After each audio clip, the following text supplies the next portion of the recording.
Good morning. We'd like to welcome you to our Board of Commissioners meeting this morning. We appreciate all of you who are in our audience and those who are viewing us by way of television. We appreciate your interest in county government. I call this meeting to order, and we shall now have our roll call.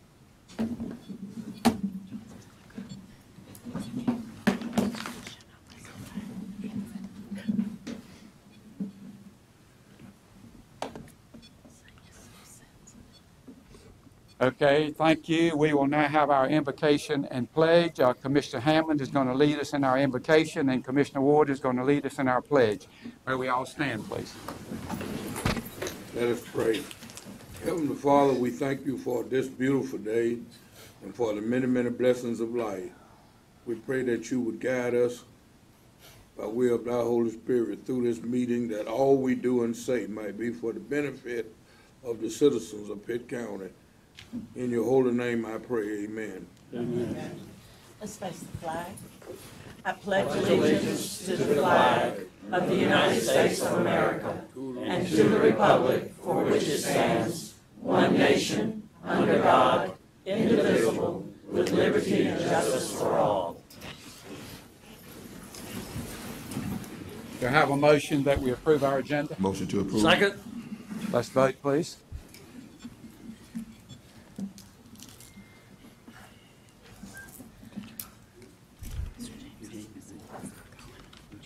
Commissioner Hammond and Commissioner James. Yes. Thank you. We have one public hearing this morning. This is the public hearing for our Rural Operating Assistance Program grant funds, and Ms. Clayton is going to present that. Good morning. As you know, the Rural Operating Assistance Program grant is a yearly grant from the state to fund public transportation, and it's administered by the North Carolina Department of Public Transportation. This grant includes EDTAP, which stands for Elderly Disabled Transportation Assistance Program, Employment Transportation, and Rural General Public, commonly known as RGP. Pitt County was allocated $68,880 in formula EDTAP funding and $31,937 in supplemental EDTAP funding. We are receiving $55,292 in employment transportation and $51,238 in formula funding and $58,265 in supplemental rural general public funds. As part of this grant application, a public hearing must be held, and I ask that the commissioners first hold the public hearing and then secondly make a motion that the county manager would be the certifying official. Okay, thank you. I now declare the public hearing open. Is there anyone here who would like to speak in favor of this proposal? Anyone here who would like to speak against this proposal? Seeing none, I declare the public hearing closed. What is the pleasure of the board, please? Mr. Chairman, I move that we appoint our manager as what she suggested, certifying fulfill this obligation. Very good. And I you second it. Mr. McGaughan. We have a motion and a second. Any further discussion? Let's vote.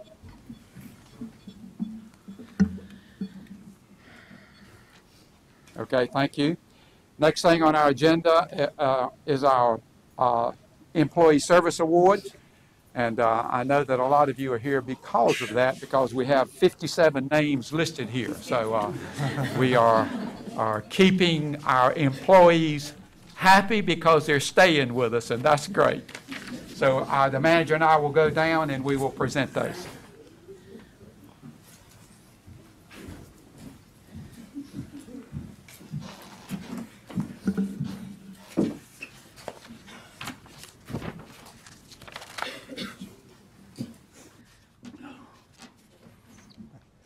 Well, good morning, and as Chairman Garris said, as we do on a quarterly basis, we recognize our employees for their service to Pitt County government and to our community at large.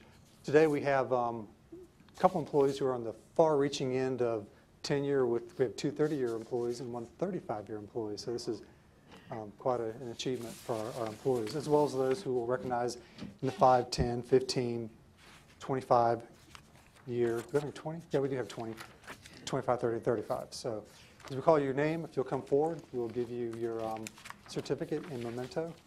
So we'll start with the 5-year employees. And if we can wait until we get through each category grouping, then we can give them applause, if you will, please. Robert Below with the Detention Center, if he's here. Jessica Branch, Emergency Management. Charlie Butler, Transportation. Now, we have a room full here. We're going to hit somebody. So, Monica Chapman, Cooperative Extension Service. Michael Clark, Elections.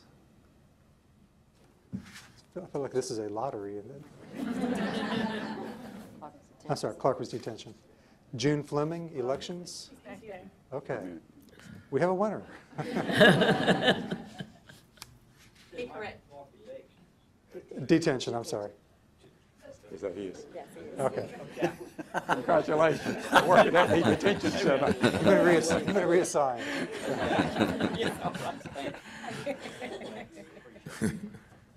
Okay, June Fleming.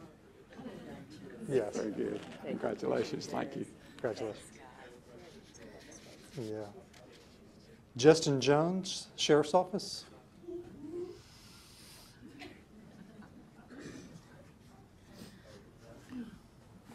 Congratulations and thank you.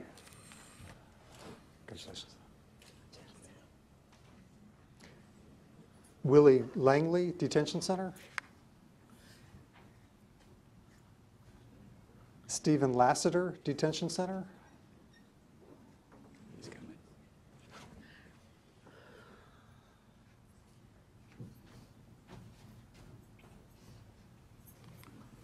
Congratulations and thank you. Congratulations. I'll let that drop. Jimmy Letchworth, Detention Center.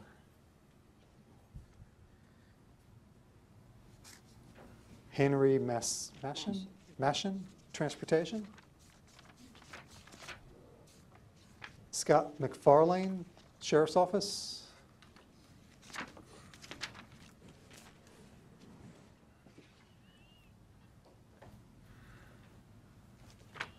Congratulations and thank you.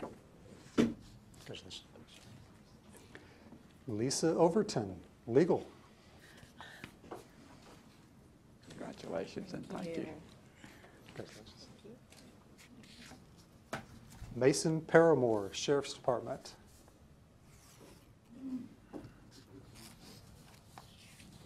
Congratulations and thank you. Matthew Stokes, Detention Center.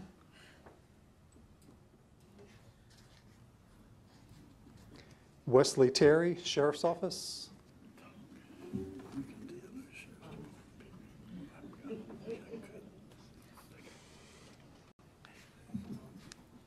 Sounds like you got a cheering section back there. Congratulations. Patrick Waters, Sheriff's Office.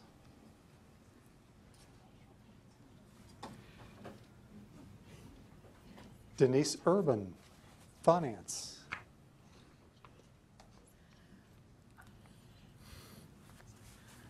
Congratulations and thank you. Congratulations. Benicia Ward, Public Health.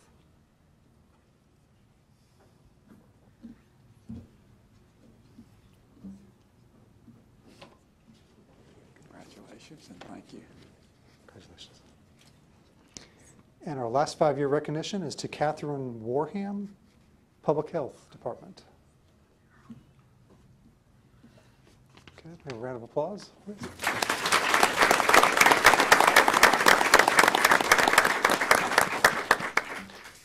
Moving into 10-year category, Marion Baker, Social Services.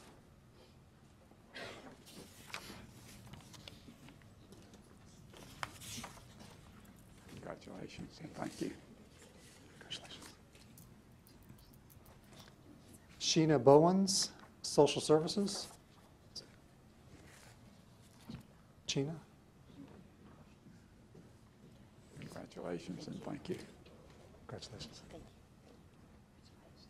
Susan Britt, Finance Department.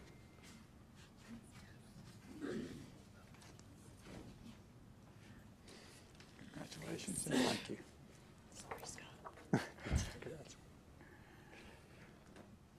Natoya Bullock, Detention Center.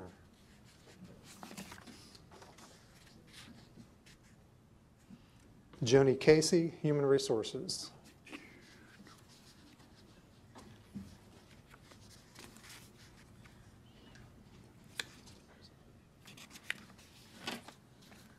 Congratulations and thank you.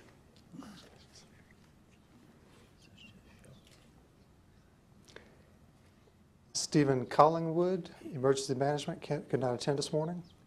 David Davis, Board of Elections, could not attend as well, Elections Director.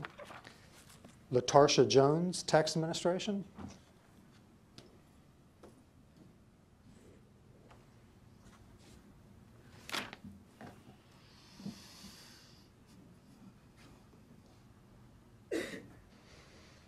Congratulations and thank you. Congratulations.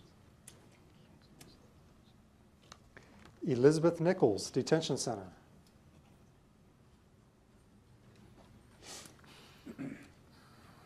Sandra Parks, Public Health. Melissa Pierce, Sheriff's Office.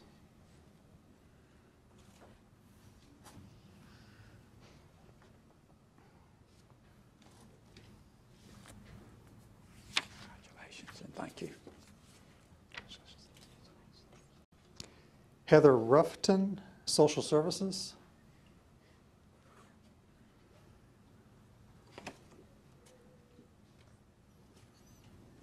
Congratulations and thank you.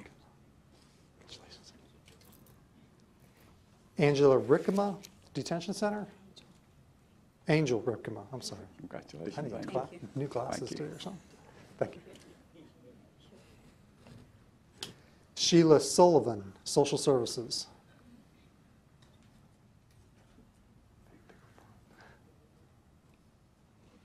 Congratulations and thank you. Congratulations.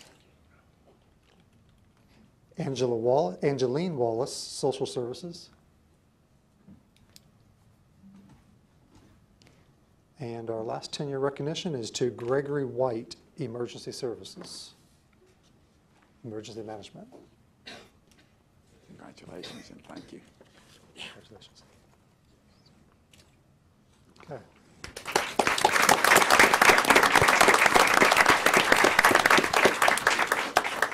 All right, 15 years, we have Brenda Braxton with DSS, Social Services.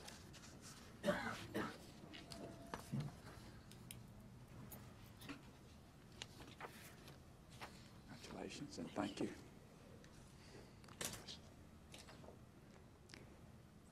Daphne Burden, Social Services, could not attend. Tanya Cannon, Social Services.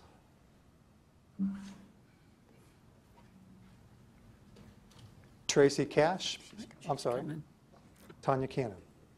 Didn't see coming. Congratulations and thank you. Congratulations. Tracy Cash, Planning Department. Congratulations and thank you.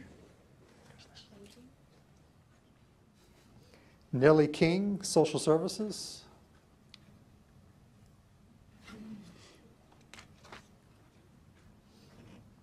Congratulations and thank you. Christopher Stewart, Sheriff's Office. Congratulations and thank you. Scott Tanner, Sheriff's Office.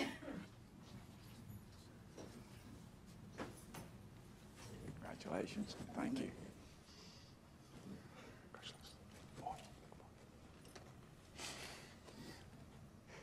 Donna Tripp, Legal Department. Congratulations and thank you.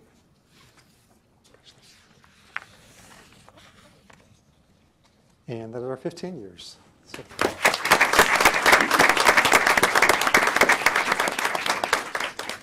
All right, moving into the 20-year category, as we announce and mention each time, the employee will get their certificate as well as a watch for their 20-year recognition.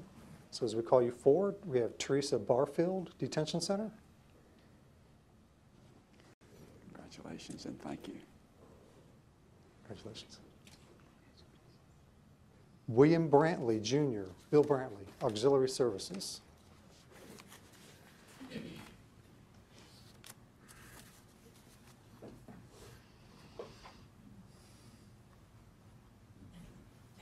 Congratulations and thank you. Thank you. Kilimi German, Sheriff's Office.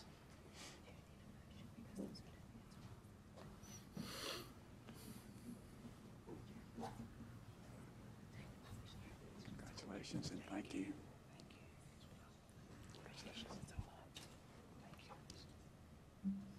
Hattie Joyner, Detention Center. Congratulations and thank you. Congratulations. Douglas Peterson, Sheriff's Office.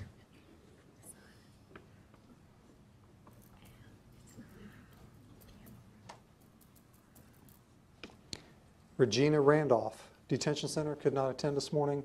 And our last 20-year recognition is to Clinton Williams with the Detention Center.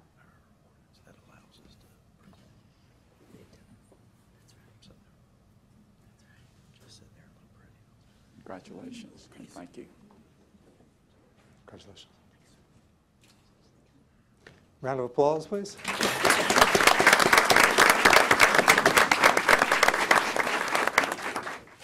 We have 3 employees we are recognizing in the 25-year category. Paula Clark with Solid Waste and Recycling.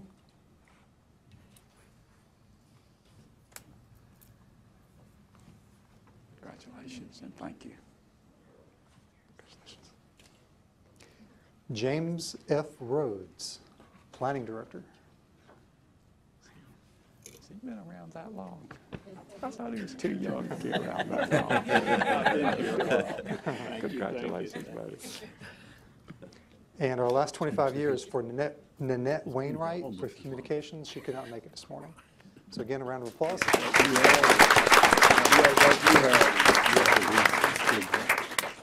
We have 2 employees who have reached the 30-year mark. Mildred Daniels with Social Services. Come forward. Congratulations and thank you. Congratulations. And the initial R, Mitchell Smith. Mitch Smith with Cooperative Extension. Congratulations, Mitch. We appreciate all you do.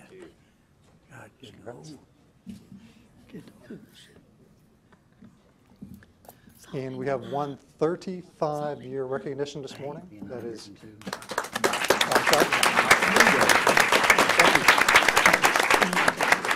I'm getting all excited about the 35-year. Put up the applause. So, Michael Rogers, who is our Buildings and Grounds Director. Is Mike here this morning? Okay, I guess he couldn't make it. He's out working on 40. Yeah.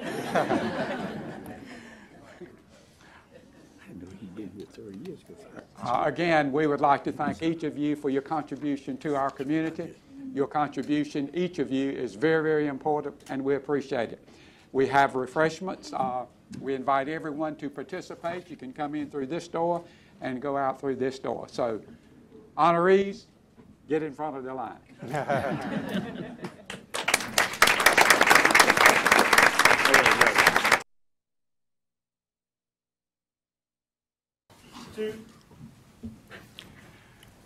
Good evening, good morning rather. Welcome back to our meeting. We will now have our public addresses to the board. We have 3 people that signed up. The first one is William Knight. Would you please come forward and give your name and your address, please? Good morning, everyone. My name is William Knight, and my address is 406 Gable Street in Greenville. Once again, I am here asking you guys to implement a program. I am the JV Girls basketball coach at Pitt County High School that just received a kidney, and I go out speaking to driver's ed, churches, anyone that will let me in to speak about organ donors. And at the last meeting, I stated to you guys that I was at a driver's ed class, and the head custodian had a couple of youths out there picking up trash. And what I'm asking you guys to implement a program that would give these young kids jobs. I am a product of Manpower back in the day. I worked in high schools cleaning floors, cutting grass, and it gave me the opportunity to make an honest dollar.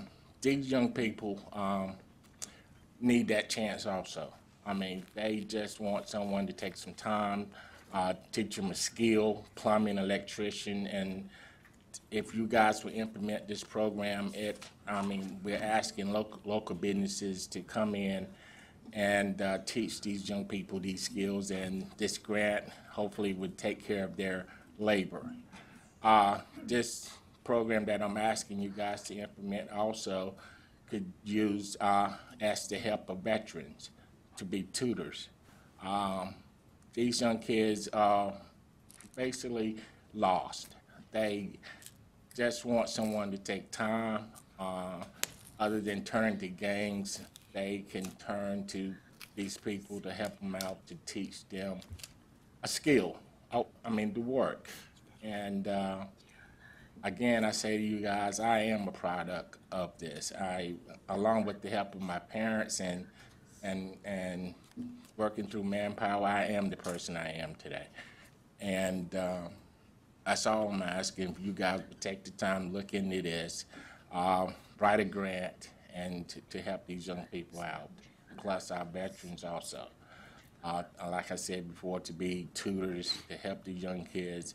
And we're talking, our local high schools, middle schools can help us determine which kid we could help the most. And it's just keeping them out of trouble, showing them how to make an honest dollar. And I hope you guys will really consider this, and I guess I will be back here every meeting to remind you guys of this.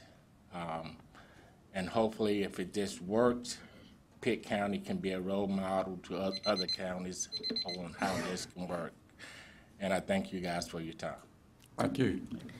Mr. Chairman, I know we've done, is there some way we could ask the management team or someone to just kind of see if there are any suggestions we could give to this gentleman relative to how he could take his idea and get it implemented? Because it's kind of not the kind of thing that we do as county commissioners, but if that would be okay, I'd like for us to do that. It's fine, Mr. Manager. Okay, thank you. We'll check into that. The next person that signed up is Ms. Nancy Koval. Would you please come forward, give your name and your address, please?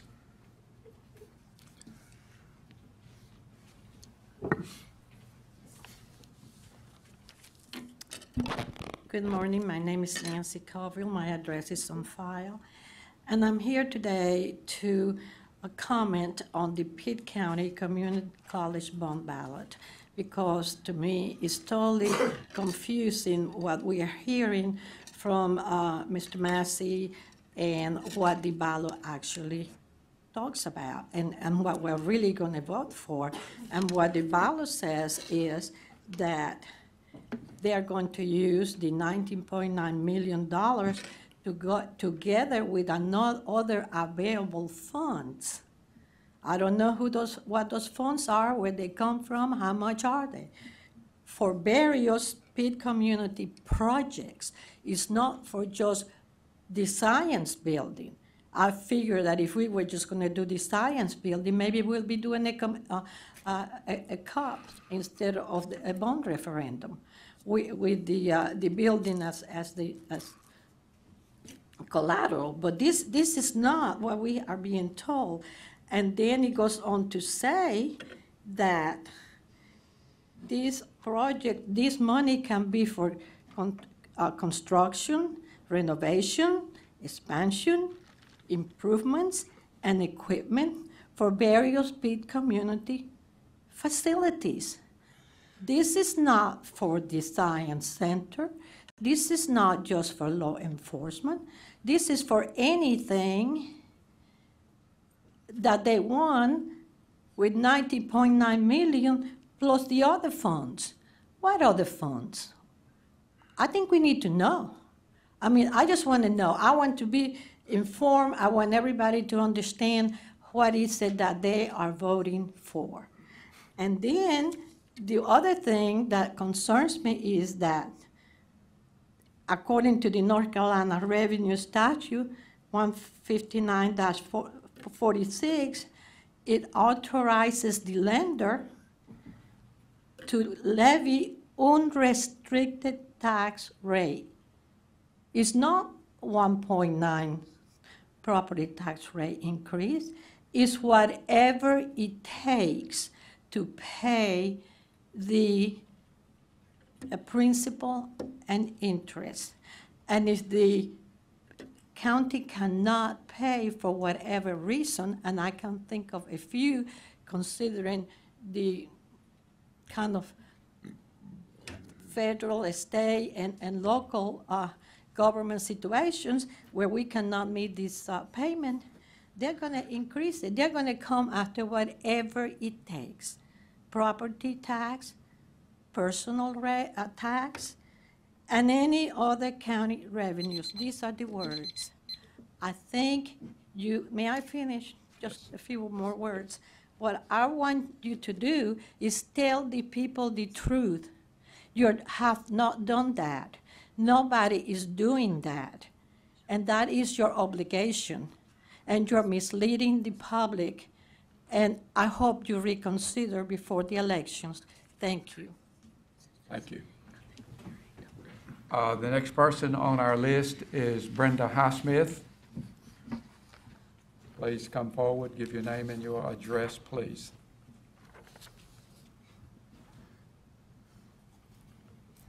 Good morning. My name is Brenda Highsmith. I live at 469 Mill Street in Greenville. Actually, that's in Simpson, you know, right behind Brook Valley. And I attended a meeting, a Simpson meeting, a few weeks ago in which Dr. Massey, who's the president of Pitt Community College, was there, and he spoke to us about the bond referendum. And he did a very nice job, and you know, of trying to tell us about why we needed these things that the bond referendum is going to be covering. However, he has not convinced me. You know, I see people, you know, that I'm with during the day, and I say, well, what do you think about this bond referendum?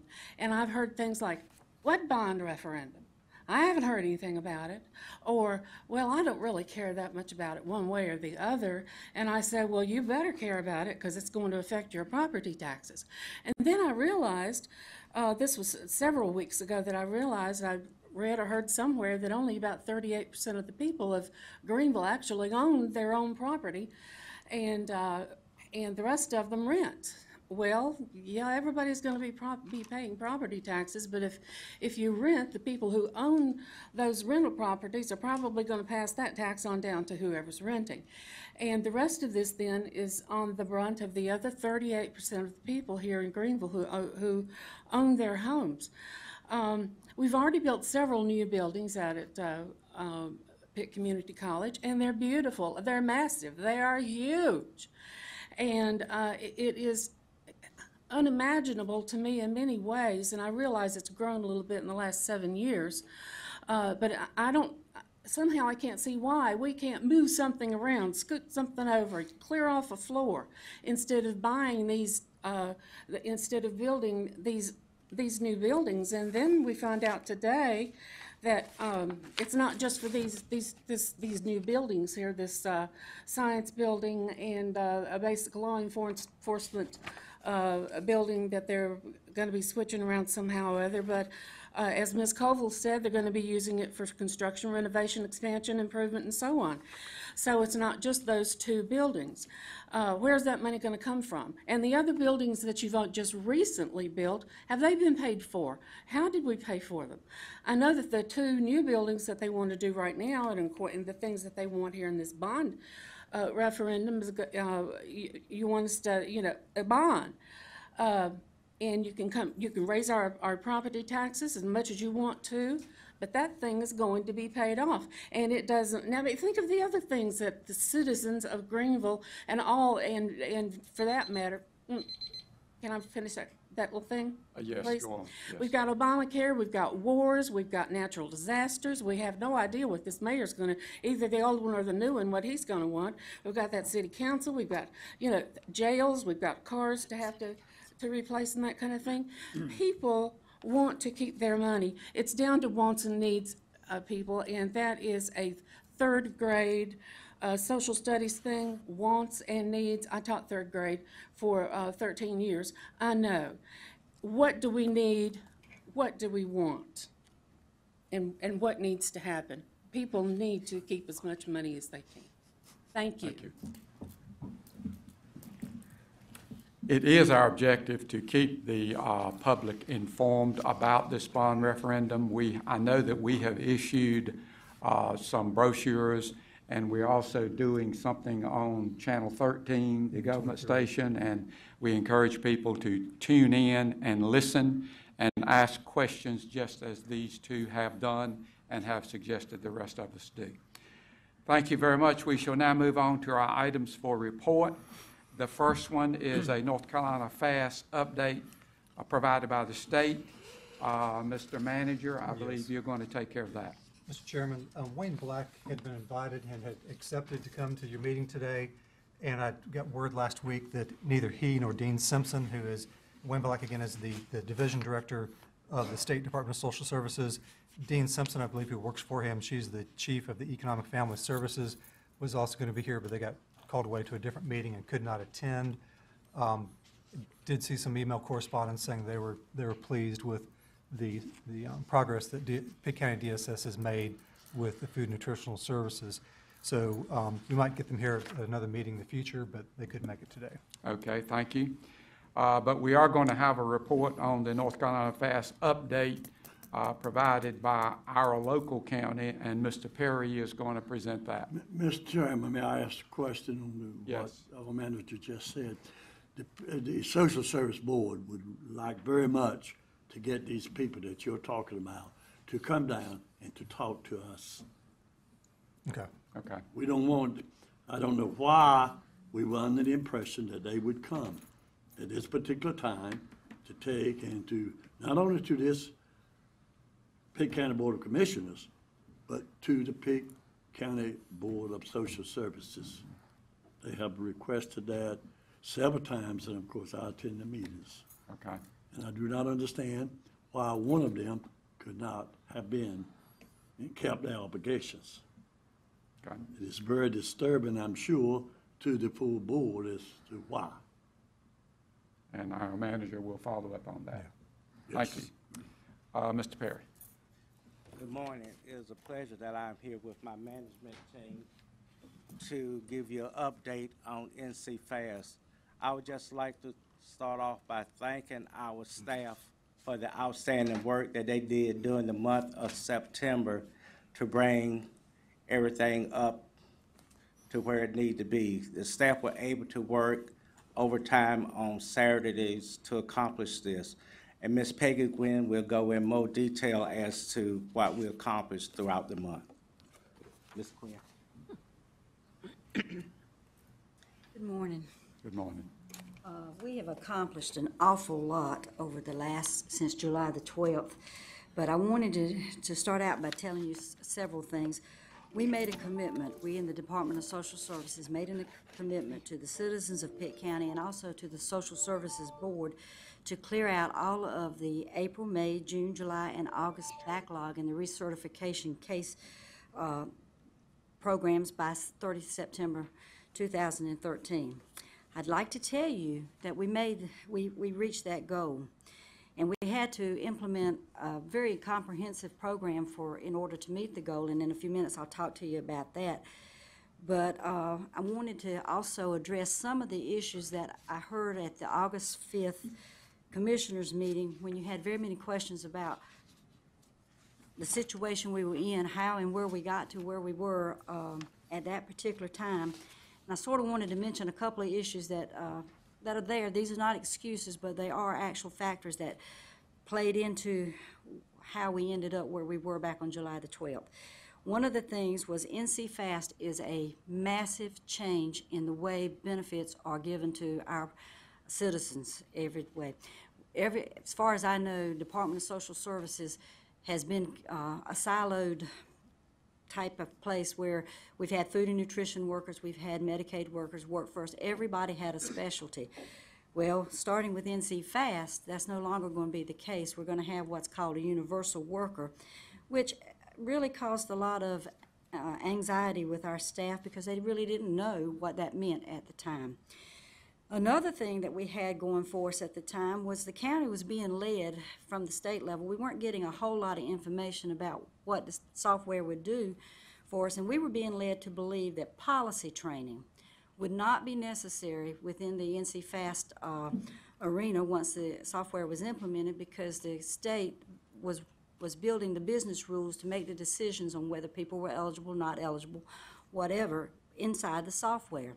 So we didn't make a big effort to train policy at that time because we didn't feel that we were going to need that. The next thing that affected us, once we got into actually trying to do the recertifications of the food and nutrition recertification cases, we had no idea, nor did the state, anybody knew how long it was going to take to actually process a case into the system until we actually started doing it. And once we started doing it, we found out that a case could take anywhere from 20 minutes up to an hour and a half, depending on the size of the family that was within that case load.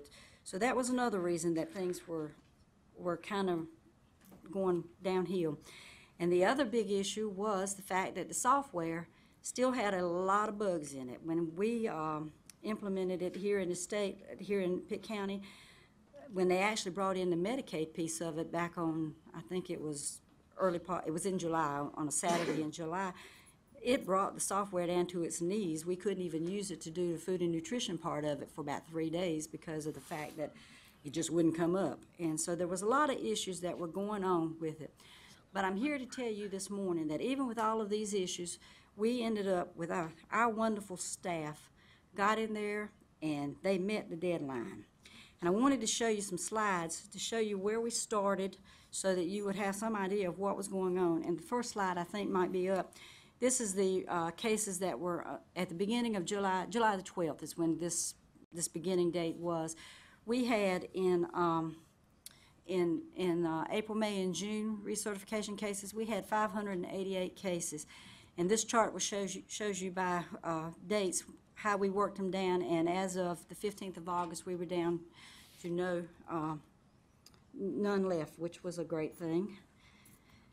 Then we also, part of our promise was July, I can't see the slide, sorry, July was to get all that recertification back, and we started with 1,573 cases on the 12th of July, and this chart shows you how each week, all the way down to the October, 3rd of October, we had one case. Well, as of today, that one case is gone. We finished it up, so we don't have it anymore. Then the next one we had was August recertifications, and these three slides show the actual promise of being completed by the 30th of September.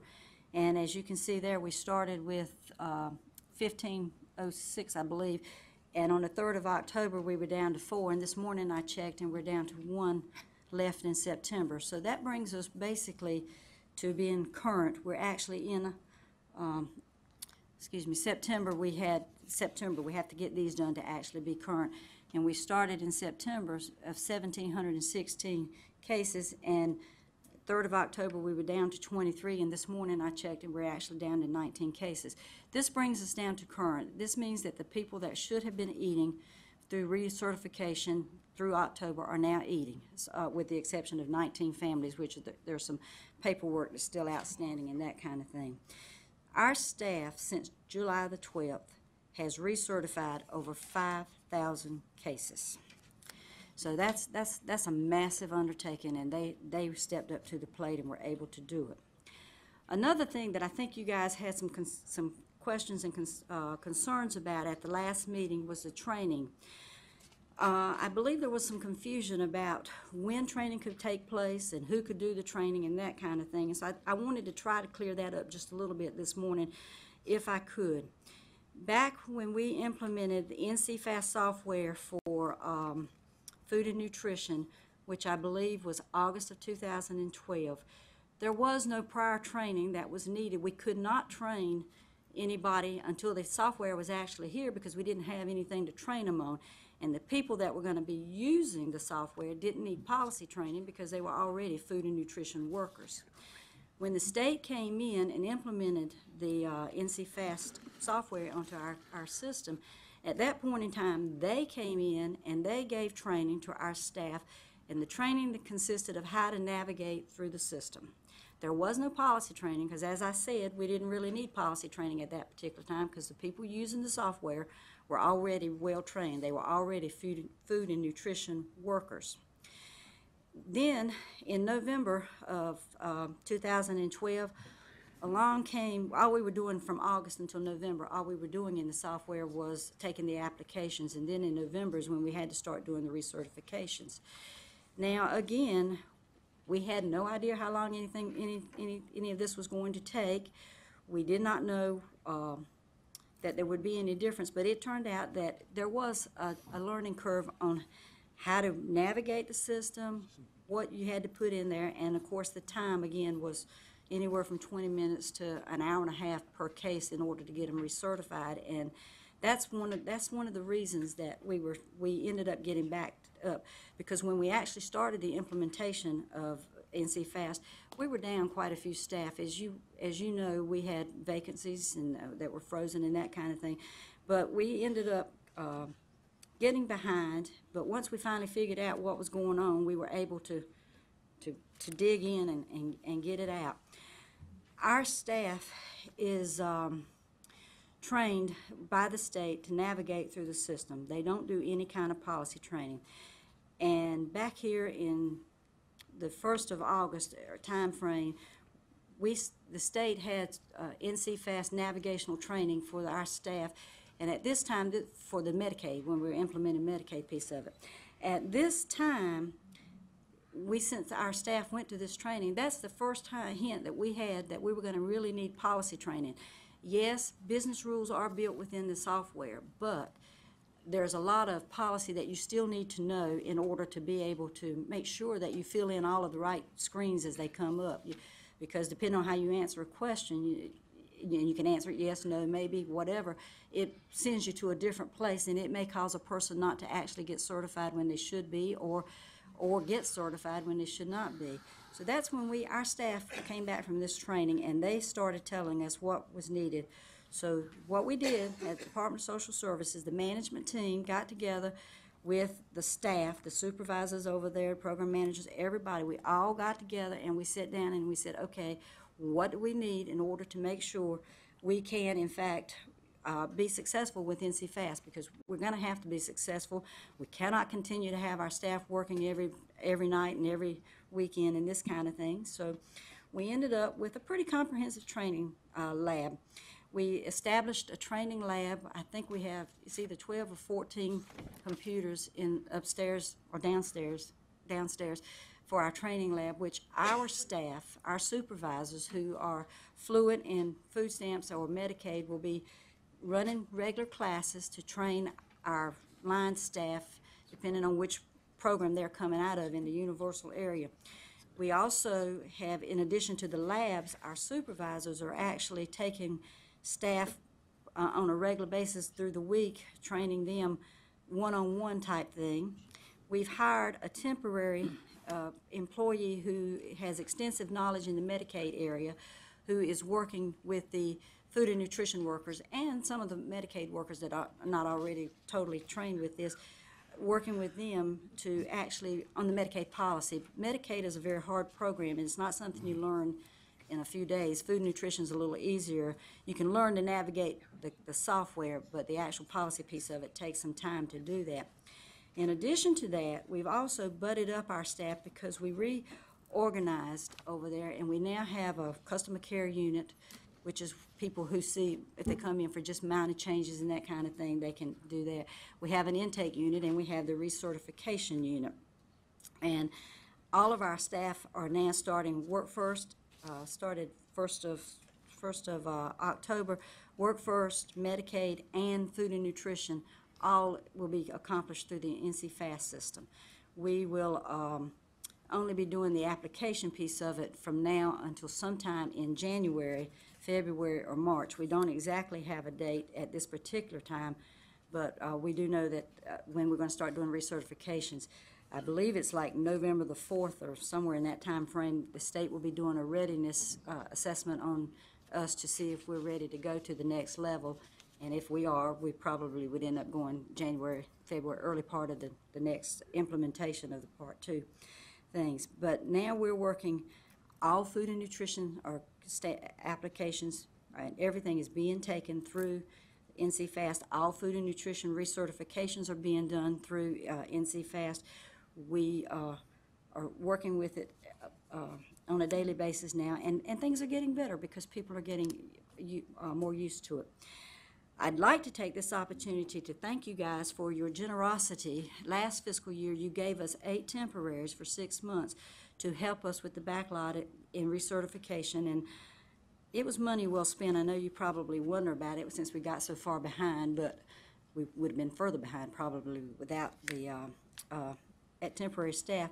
Plus, when we got our temporary staff last year, we just weren't real sure, again, where the big need was going to be for them, whether it was going to be a policy type thing or whether it was going to be a data entry or whatever. So we've learned a lot over the last year since we implemented NC FAST with food and nutrition. This year in our budget, you very kindly gave us funding for 8 temporaries for this fiscal year. You also had authorized us to actually go with, we had 6 people from Halifax County that were food and nutrition workers that came in on Saturdays. They came in for 7 Saturdays and helped us key in stuff. Our staff put the cases together, and their staff just sat down at the computer and keyed it in. So that helped us to move the stuff along. And so anyway, all of this went together. We mandated 3 Saturdays for to work on the backlog, which allowed us to get down to where we need to go. All of this probably, this is an approximate number, total cost was about $259,000, of which we get half of that back, should the government come back up and start reimbursing. But anyway, that is, I think it's an investment that was well spent. The temporaries for this fiscal year are now on board. We approved that you approved them from 1 August through 1 September through 30th of June, and they're here, and we're beginning to use them in the areas where we need them the most in order to continue with what we've got going now. And our goal is to get to the end of this fiscal year with all of our cases up and current, and not have the need for these temporaries after the end of this year. With the lessons that we learned, with the extra help that we currently have, and with the knowledge that we're gathering from the new training that we're going through, I think that we're going to have a smoother transition into the Medicaid area, which has already started. However, I do want to make sure that when you guys leave here today, you understand that there probably will be backlog in the Medicaid area. Because we found out one of the reasons, because we found out just recently that we were being told all along that most of the cases were going to roll over from the Medicaid current system into the NC FAST system. Turns out that's not going to be the case, so we're going to have this recertification manual changeover keying in again in the Medicaid area. We think it will probably be somewhere in the neighborhood of 9,000 to 10,000 cases that we're going to have to manually key into NC FAST. That's the best words we have at this particular time, which takes a long time depending on what we have to do. Now your question might be, well, can you start doing this recertification now? Can you start keying this stuff into the system? No, you cannot. We don't have the software to be able to do that. That's what we will get either January, February, March, depending on when they come in with the next phase of the Medicaid implementation. So there is a lot of work that's going to be done. Our workers are now universal workers. They're learning a lot about both programs. You know, they're experts in one program, but they're having to become experts in several programs. So that kind of thing is going to happen. It's going to slow us down, but we do believe it will not be to the magnitude that we were in the food and nutrition thing, because we've got a lot of stuff in place now. We've made a lot of strides. We have our staff, our supervisors are tracking the workflow that's going on with our staff.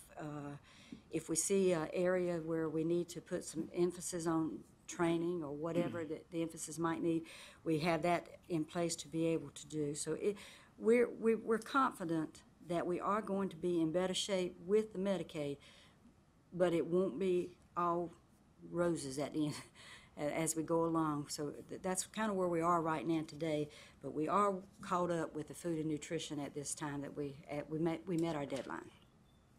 And if you have any questions, I'll try to entertain them. Thank you. Does anyone have any questions? Mr. Colson? So what is the Medicaid backlog today? I was talking to him this morning. It's about, we have right at 1,000 that is over the 45 days. Now, that sounds like a lot, but Medicaid is not as cut and dried as far as backlog is concerned as food and nutrition was, in that they can extend them depending on what kind of Medicaid they're asking for, without it causing any issues and not making them late. But they have about 1,000 right today. You speak to policy training. Mm-hmm. Would you identify what goes into policy training? What is policy training? Policy training is the rules that you need to know in order to decide whether a person is eligible for Medicaid or food stamps or Work First or not eligible. Income limits, the other things. Reserves that people have, those kinds of things. Our staff need to know that. And the NC Fast software, it'll trigger you to think about it, but it doesn't tell you, what the limits are until what it computes once you key something in. You speak of a universal worker, and it's been known for a couple of years that you're going to have to create universal workers. Is that not correct? Yes, sir. It's been known for many years. And according to George Perry, the last time we met, is he had stated that virtually nothing had been done up until that meeting as far as training the people, I'll call it cross-training into these various areas. When we move to universal worker, everything will be done in NC Fast. When we talk about universal worker, that means that in NC Fast you will have food stamps, you will have Medicaid, you will have Work First. So there was no way that we could do training until we got the program. We have just got the program to do Medicaid, which started August the 1st. So we're in the process of now training our staff on how to navigate through the system so that they can do the Medicaid portion. When you look at Medicaid, you're looking at more programs. So we brought, like Ms. Quinn said, we brought one person on staff to train our food and nutrition service staff on how to take a Medicaid application.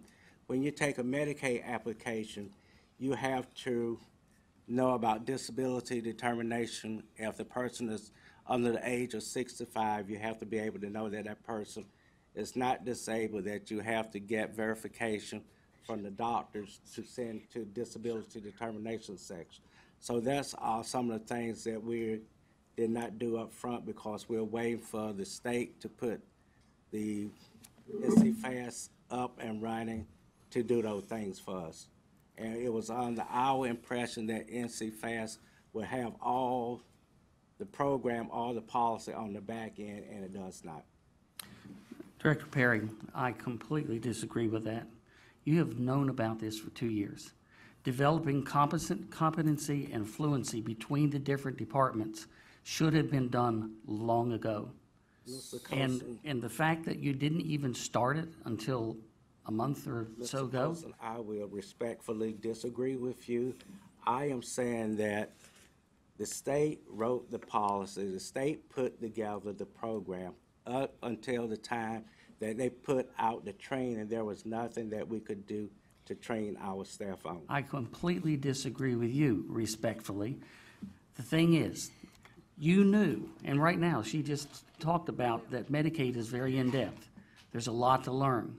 You knew that these other people were going to have to learn something about that.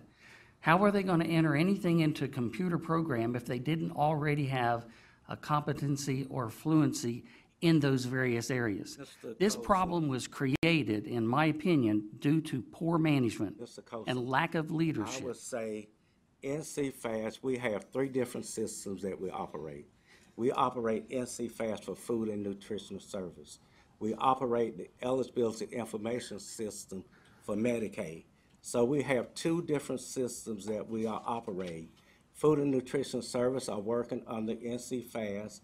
Medicaid are working on the eligibility information system. So until we got the system up that NC Fast would do all that, we still have workers working on the different systems to accomplish what they needed to do. So NC Fast allowed us to bring everything into one system to do NC Fast, to do Medicaid, where we would no longer be using eligibility information system. Everything would be done under one system. As of today, we still don't have the policy from the state on what the merged worker will look like. I hear what you're saying, but at the time, there was nothing to train on. You didn't have any software, so you couldn't teach anyone how to navigate through the system. Excuse me, we're not talking about the computer didn't program. have- That's right. completely different than the staff. Well, the staff was also very, very bogged down in the program that they were in, trying to keep their heads above water in the old program because we didn't have an abundance of staff. But the thing is, there really wasn't anything to train. We had no idea that there was going to be a need for policy training because the state was telling us at all the meetings we went to that the bulk of the policy was written inside the software. The first inkling that we actually got that maybe not be the total way it was in August the 1st when some of our staff went to some state-run training and they started teaching them, all the state's teaching you how to do is go through the software. And they started running through the software, and when they did, they discovered that their staff was going to need to know policy. Soon as we heard that, we implemented a training program. But 2 years ago, you probably could not have trained anybody because, well, like I said, as of today, we still don't have the manual that tells us what to do with it. You could not have 2 years ago started to train a Medicaid person to start to be able to handle housing or food and nutrition or something, or vice versa? Are you telling me that? In my opinion, and this is just my opinion, okay, the answer to that is no, we could not have, because we did not know what the policy was. You couldn't foresee this? No, sir. When the state was telling you that they're writing their software with all of the business rules inside of it, you will not need to know policy. No, we really didn't foresee it. That's my opinion. Okay. That's an I don't opinion. know about Mr. Perry's, but that's mine. Thank you. Okay, Mr. James? Well, I have several questions. Number one, what is, in simple layman's terms, the NC Fast? Just simple, so that this board can understand it and the public can understand what is NC Fast. In simple, I'm not talking about 5 minutes. I know myself. I think I know. What it is a software program that our staff will be using to deliver benefits in the Workforce, the Medicaid, and the food stamp program at this time. When we met at Philippi Church, which was, 3 or 4 months ago, I don't know, any of these, you all were there or not.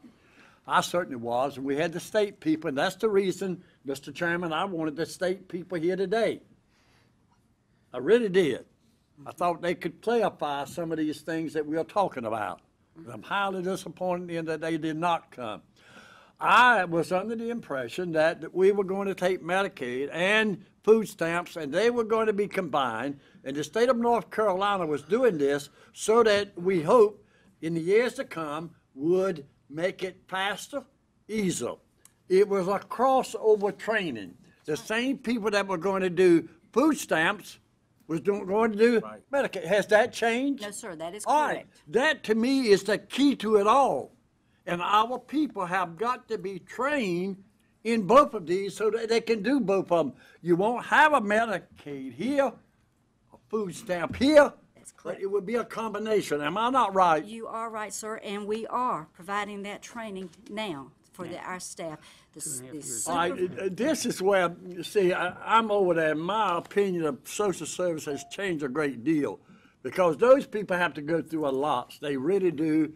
Their morale, and I don't know where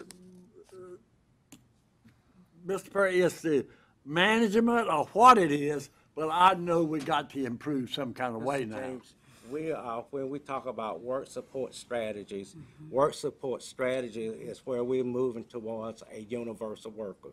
When we talk about the universal worker, that is a worker that will be doing food and nutrition service, that will be doing Medicaid so that the client will only talk to one worker. One person. And that is the phase that we're going through at the present time. Right. That's why I want you all to understand that. The average person doesn't. All right, now, on, you said we were 1,000 backlog on Medicaid. Why haven't these people been combined with the food stamps is why I'm very much concerned. They have been, Mr. James, they have been combined in the recertification unit, and that's one of the reasons that they're a little bit behind in the Medicaid, because all of the effort, not all of the effort, but a lot of the effort was being focused on getting the backlog of the food and nutrition out, which caused some of the backlog in Medicaid to grow just a hair. I talked to the people over in Medicaid this morning. I don't want to call it Medicaid, Economic Services, because it's no longer a Medicaid unit. They've implemented a plan that they're working on getting that backlog down, but it grew because the recertification unit, as I said a while ago, they've merged now. They have people that used to be food stamps and they have people that used to be Medicaid, and I think they have people that used to be Work First, all meshed in together now, and they're beginning to work through that, and they're working. If I knew Medicaid, I'm sitting here working with a food stamp worker now, trying to help them with the process. They cannot, at this particular moment, do recertifications of Medicaid in the NC-FAST software system because we don't have it on our computers. It's still in Raleigh. We're going to have a readiness assessment. I think it'll be on November the 4th or November the 11th. I'm not sure which day, but one of those. By the state, they will come in and look where we are with not only our backlog in food stamps, but everything, and just determine that we're ready for them to implement the next phase of it, which will allow our staff then to start doing recertifications of the Medicaid piece of it in NC-FAST. That's when you're going to get another backlog because they've got to learn the system. All right, when do you think we will have our personnel completely trained so that we can really do the NC-FAST? And that NC-FAST, as we see it, is to have them combined. Right. I think we will have the intake people completely trained within the next couple of months. Yeah. Now, Medicaid does take a little longer because there's a lot more involved into it, many more rules than it is in food stamps. But I believe in the next couple of months we will have our Medicaid, our intake staff pretty well trained to be able to take an application, whether it's a food stamp application, a Medicaid application, or a Work First application. But now the recertification part of the program, we will already be training our staff because they're commingled now. They're working together. They will have a lot of input and insight into the Medicaid side of it when we actually get the software implemented. But will any one of them be able to sit down and just process right through on it? Probably not for a few months. It takes a little while to learn to use the system. Well, see, Peggy, what I am so concerned is a little bit like Commissioner Colson is that we didn't start in time, or the state is expecting too much of our personnel. See, I've thought about that because I go out there now, and you have made great improvements. Let me say this to you. If you haven't been across the river and looked at that, you will see great improvements over there now. And by having those improvements, you have better morale. And those people need help. If you go out there and watch, you're not dealing with people like us here. Those people are really poor people. They're very uneducated people. And whether we like it or not, they're with us, and they're going to stay with us. And if we keep running the schools down and so forth, there are going to be more of them. So we've got to take in to do what we can to take in and help. I know we're taking up too much time, but I got a lot of more questions, but they know I bring it to them too.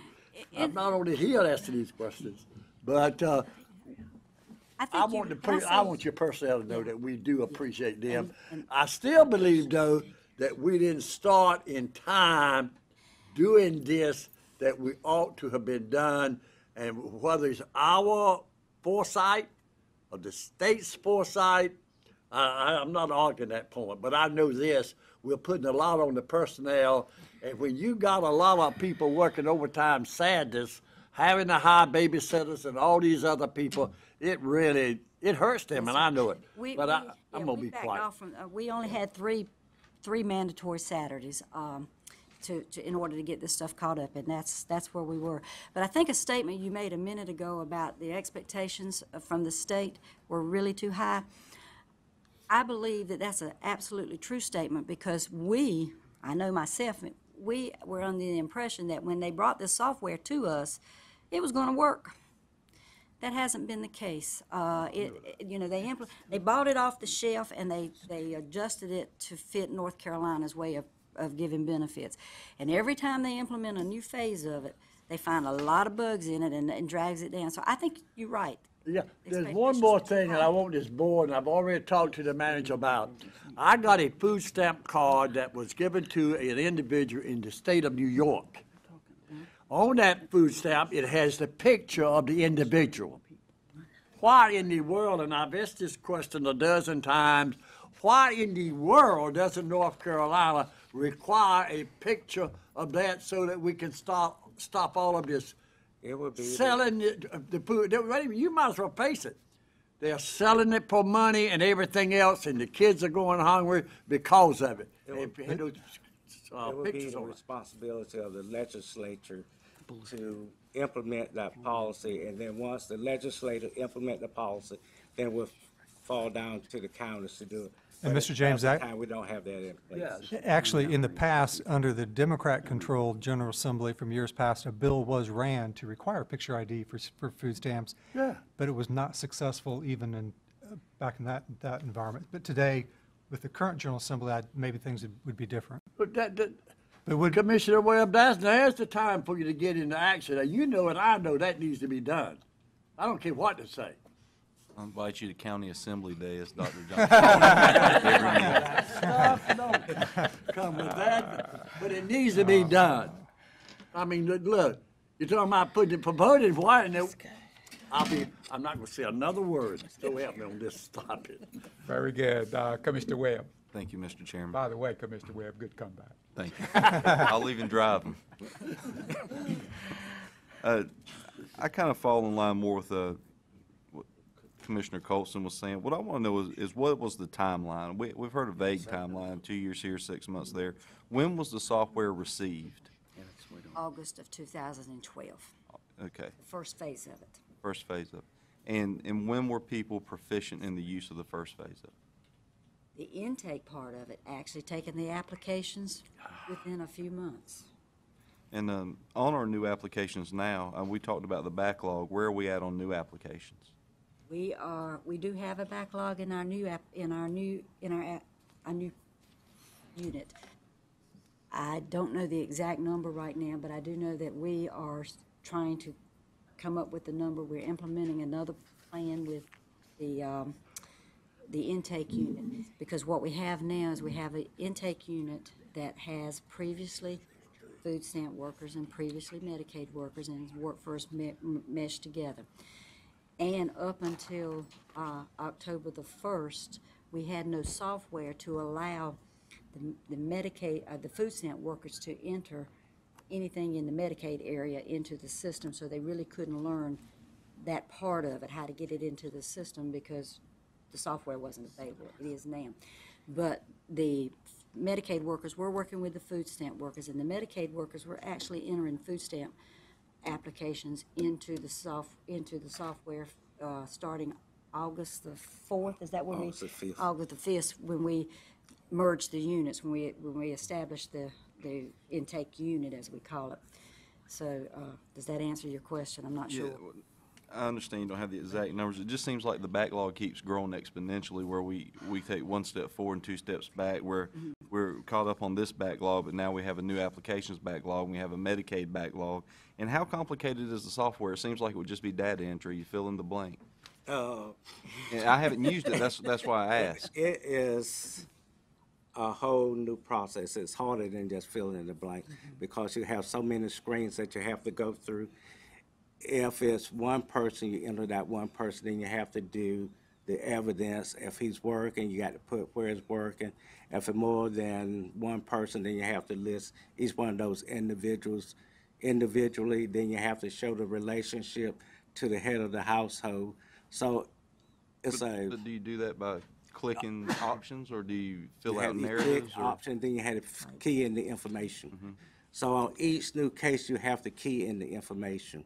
On a when you reestablish a case for redetermine, you have to key in the information.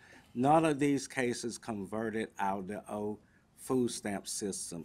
Everything had to be rekeyed into the new system. So that's why we talked about conversion, that cases had to be converted before you could even begin the process of working that case. So it could take anywhere from 30 minutes to 2 hours to get a case keyed in.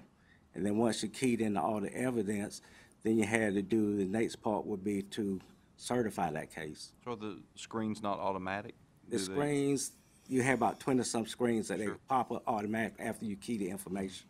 But you had to key in the information for Right, but once you key it in, you you're go to the next automatically screen. prompted. To the next screen. So it is just data entry? Yes. Is what we're talking about. Part of data entry, but part of knowing policy, because you got to know policy when to request information. Exactly.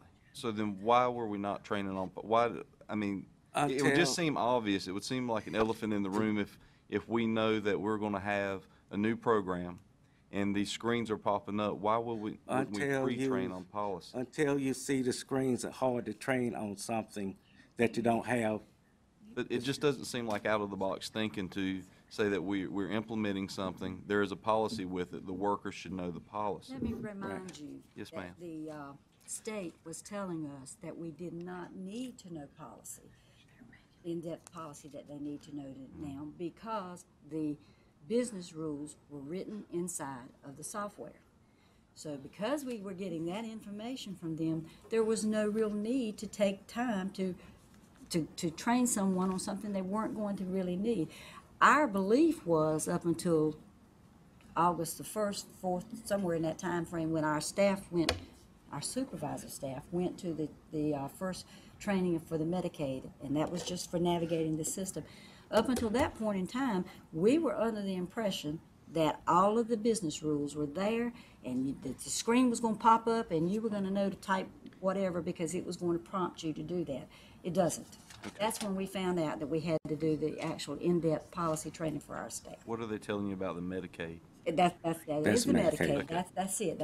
So they are getting trained on policy now? Yes, they are, absolutely. We have set up a training lab in this building with 12 laptops. We have hired a temporary person to come in and train our food and nutrition service staff on the Medicaid portion, so we'll be doing training over here. Now, we've got an item later on the budget about contingency funds to cover some of this overtime. Do you have an estimate on what the new application backlog and the Medicaid backlog is going to cost us after the first of the year? Well, I think we're going to cover that with the money you've already funded us for the, For the temps. temporaries.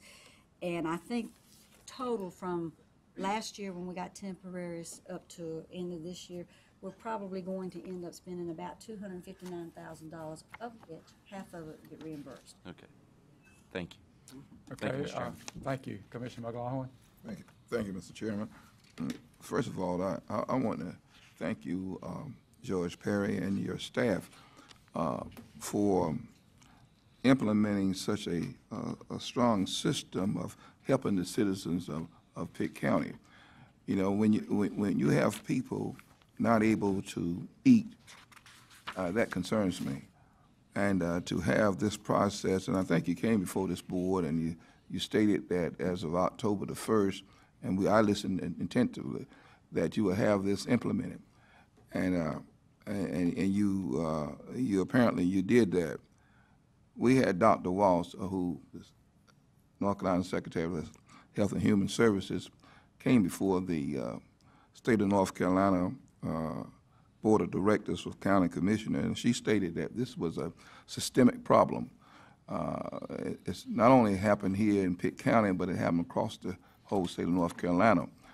And to get this process implemented and running requires some difficulties. And I for one, again, I'm concerned about people eating. And I think I heard you say you processed over 5,000 cases.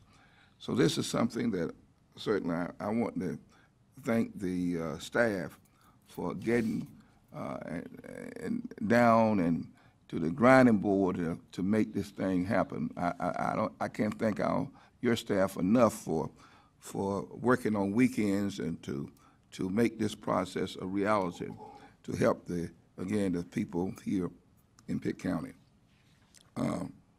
I'm concerned too about the Medicaid we talked about, that this process would be not as problematic as the system that we've had for NC Fast and processing food stamps. What plans do we have that we might, now that you know it's here, that we might be do to implement this in a more smoothly manner? Well, we are already with the training. That's already, we've buddied up our staff together, you know, who used to be Medicaid and then food stamps, working with the two of them so that each one can learn their what they don't know. We have set up the training lab over here. We are in the process of working with the state to talk to the community college here in Pitt County to see if we can get some training classes set up where people can go through the economics, I don't know what they call it, but the state's the one that sort of does this. Johnston County Community College already has this kind of program. We already know that we're probably going to have 9,000 cases that we got to start from scratch once they put the software out there that we've got to key stuff in. So we're already trying to line up, make sure people know how to key the stuff in by the time we can actually start processing through there. There will be, this will be smoother. I believe in my heart of hearts this will be smooth, and they tell me I'm a cheerleader, I don't know. But I do believe that there will be some issues because the software, as I said before, it wasn't built completely to deal with the programs, and as you know, when they implement something new and we start actually using it, all the glitches come out of it. That's why I say that I think there'll be some issues, but hopefully it won't be to the magnitude that it was in food stamps, unless we get in there and find out it takes several hours to key in one case of when we have to reconvert the cases from the old Medicaid system into the NC Fast system. You know, if you've got 9,000 cases and it takes a couple of hours to do that, that's a lot of time just keying stuff. But we don't know that until we actually get the software and we actually start processing, and we won't know that until April, May, January, February, March, depending on when they come and implement the next phase of NC Fast. I think one thing we got going for us that the state is not moving as fast on the Medicaid portion as they did with the Food and Nutritional Service. So they're giving us additional time to learn the process, to learn how to navigate through those different screens before they move into the redetermination part. So they're just mainly doing the applications at the present time. So they're giving staff more time to get familiar with the screens and how to navigate through the system. There's only 3 months between NC Fast applications and NC food stamp applications and food stamps recertification. Now we're going to have almost 6. So help. Okay, thank you. Okay, Ms. Wood. I think we probably need to move on, but I wanted to take this opportunity. I still am concerned about the way the training was done. I always kind of like for us to be leading, and I would have liked for us to already have this program at Pitt Community College instead of following another county who's already got theirs implemented. And I'm saying that because I want the workers in social services to know that this board totally supports you and the effort that you have put forth. We think you had a monumental process mountain to overcome, and your diligence and your work at doing that and moving forward as quickly as you could, we are most appreciative of that. And we don't want any of them to feel like we're questioning what they did and the effort that they put forth. And I just kind of want to put that out there. And I think we all feel the same way, but the training part still bothers me a little bit. I think if I'm trained in first grade to teach only first grade, and they're going to put me in a combination first and second, I don't want to go have them put those second graders in front of me and say, go for it, and while you're doing this, we're going to tell you how to do it. I want them to give me some information about teaching those second graders, so when I've got 10 first graders and 10 second graders and I'm putting them together, I just want to know how to do it. And I know that that's all these workers wanted to do. So that's all I'm going to say, and I hope we'll move on. Okay. Jamie, I want to say this to Dwayne and to our manager and to this board, that I appreciate very much the support that you have given the social service department and the workers, and they should know, of course, that we are supporting them, as Absolutely. Commissioner Ward has said, and we will continue to support them, I hope. Absolutely. I want you to know that, Mr. Manager, Dwayne, that we do appreciate it very much, because these two gentlemen spend a lot of time getting things and kind of keeping things moving on. Okay. Thank you. Mr. Manager, did you have something you want to say? Just real quickly, just to recap, I think Commissioner Ward really expressed the appreciation and acknowledgement of the work that's been, the past work, current work, and even the future work to be done that will yet be done by the DSS workers. Just wanted to reiterate that, and also wanted to make two other points. One being, there are 99 other counties in North Carolina who are facing the same challenges or some very similar challenges that Pitt County DSS is facing. And that's one of the reasons why I wanted Wayne Black or his representative here from the state to speak from the state perspective. I was really hoping to set the stage with that, because that's really the element we're missing right now. So I'm going to reach out to him once again and see if we can get him in here either on the 21st or soon thereafter, so we can have the balance of what the state division of DSS, how they evaluate us against all the other counties and from their perspective. So thank you. Okay, thank you. Any other questions? Let me also express my appreciation to your whole organization for what they have done. I know that whenever you have to convert any program and you got to depend upon someone else for the software, the instructions, the timetable, it gets very difficult. So we do appreciate all that you and your total organization has done to get us up to this point. Thank you. Thank you. Okay, our next report will be our manager's report, and Mr. Manager. Thank you, Mr. Chairman. A couple items to report on. Your next meeting dates, we have one more meeting this month. It'll be October 21st. That'll be your 6 p.m. meeting. Then Monday, November the 4th at 9 a.m., one day before the municipal elections, as well as the bond referendum question for Pitt Community College for the $19.9 million facilities question. That would be $18 million for a new sciences building, $1.9 million for a law enforcement facility. Item B, the boards that we're currently recruiting for, there's 3 of them: Pitt County Child Fatality Prevention Team, the Greenville Board of Adjustment, and the Aid and Planning Board. Item C deals with a proclamation that observes September 23rd through 27th of last month as Crime Stoppers Week.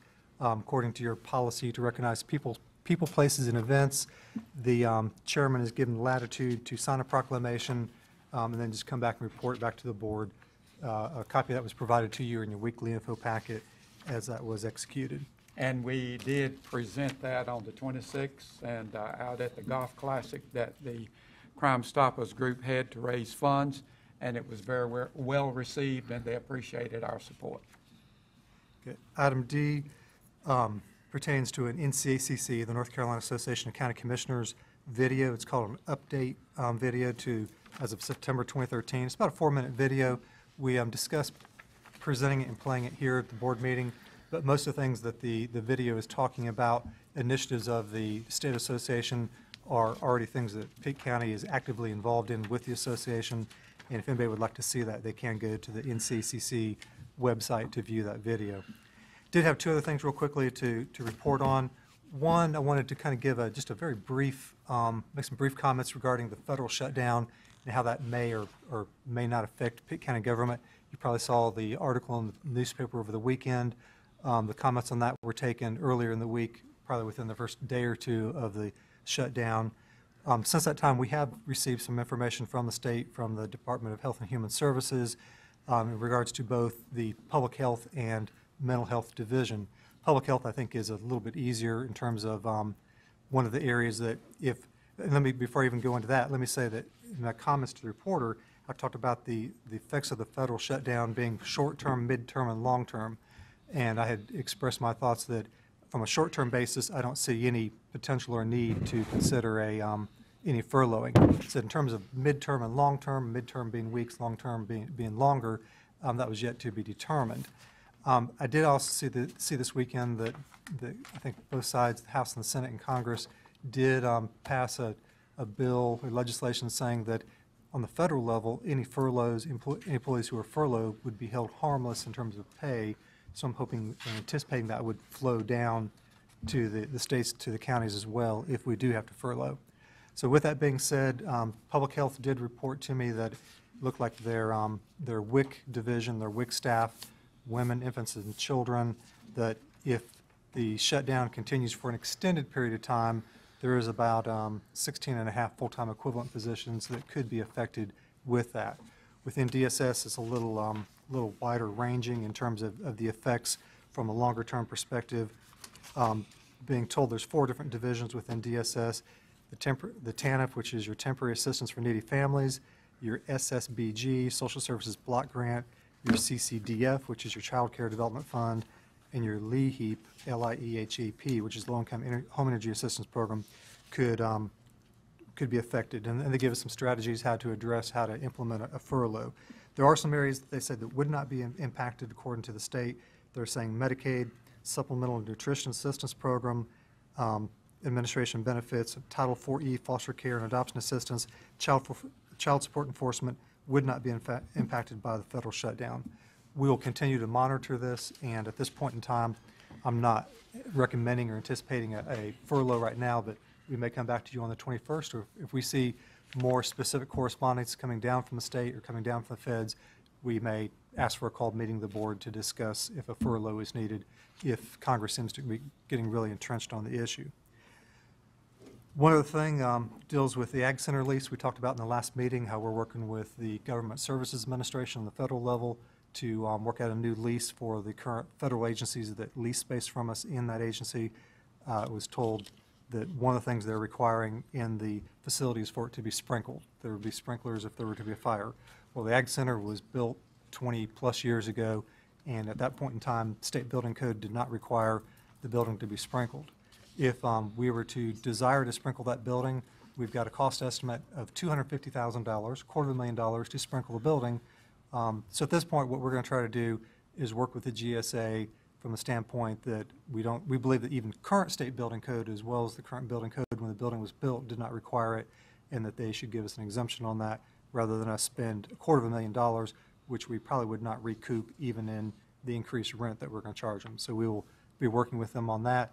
The application package is due back to the state today on this matter, but we will, unless the board directs me otherwise, we will work in that vein. Good. Thank you. Any questions for our manager? If not, I will entertain a motion to I so approve the move. consent agenda. Second. Motion seconded. Let's vote.